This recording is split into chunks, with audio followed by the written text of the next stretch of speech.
Hello YouTube, this is my review on the Behringer B1500D-Pro subwoofers. I've been using them for a few weeks by now and there are a few things that cross my mind. They're way cheaper than most of the other stuff which produce half the amount of sound. But on the same time they also feel a bit cheaper in terms of sound quality and build quality. Well, about the build quality, the boxes seem that they can take some beating, but I still don't like the plasticky feel on them that much. The other thing is that the front grille reproduces a little bit of resonance when playing louder.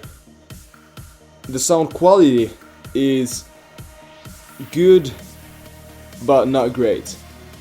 Okay, I'm comparing them to subs way more expensive, and that's a little bit unfair, but let's say I'm used to subwoofers producing really natural sounding bass which cannot be extinguished from the rest of the musical spectrum so much, which would be a good thing because the bass shouldn't be that distinguishable. It should be really even and smooth with the rest of the sound, and with these subwoofers they work pretty well on dance music, and if you're trying to reproduce the bass loud and you're trying to make a party stand up from the rest of the parties, they do great in that, but they seem to get muddled up a little bit easy.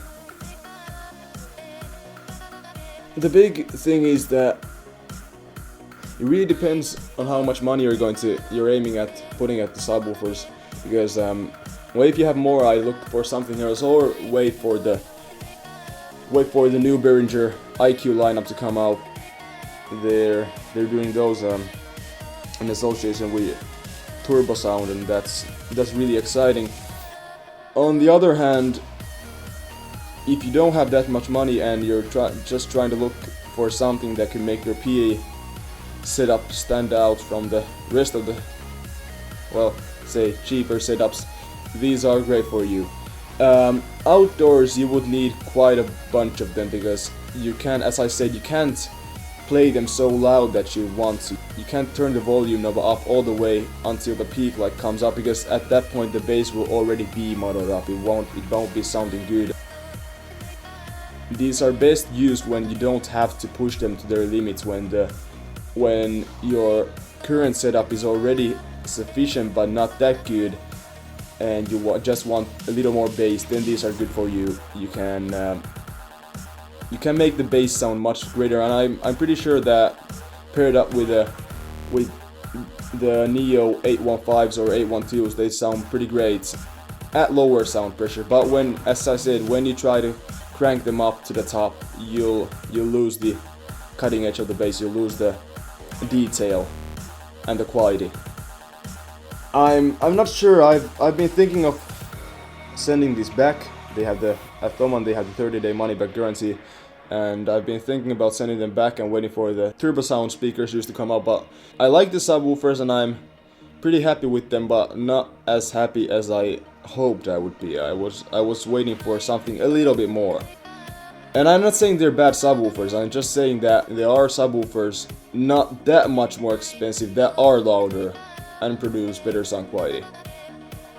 But then again, you have to remember how cheap they are, and for their price they're really excellent. So yeah, I won't be playing any sound from them right now because it would be really useless. The mic would only peak, and you wouldn't really get any feel of how loud they are. But let's say that they are loud. They're really loud. And as a conclusion, I'd probably suggest you either buy these from somewhere you can also send them back to if you don't like them, or then you go and have a listen to them somewhere, because it really depends on what you're looking for. If you're like me and you're looking for something that will work for years with your setup and will sound great, will really give you appreciation from the crowd and from the listeners, then these are perhaps not the subwoofers you're looking for. Then again, if you want them for your small parties or home, you just want to, I don't know, reproduce so much bass that not a single person in your house can hear anything, then these are great for you. So yeah, You'll find a lot of people don't think the same as I do. There are these I don't know what's the call this one DJ who reviewed these subwoofers. He thought that they were the loudest he's ever heard, but I don't know what he's been listening to, but these aren't the loudest I've ever heard. These are loud, but again, if you can afford more, I'd suggest you wait for the turbo sound light up to come out. If you're thinking of buying up one of these, one or two, I suggest you go with the Behringer B1500D-Pro and buy one of them, because in my opinion it's really not that useful to have two of these. One will do just great for most purposes, and then again, if you're thinking of buying a larger PA system and you want more bass, wait for the turbo sound light up and then go ahead buy 2 or 4 of them. This is Frozen Soul Music, and be sure to check up later for other reviews on other great products. See you next time.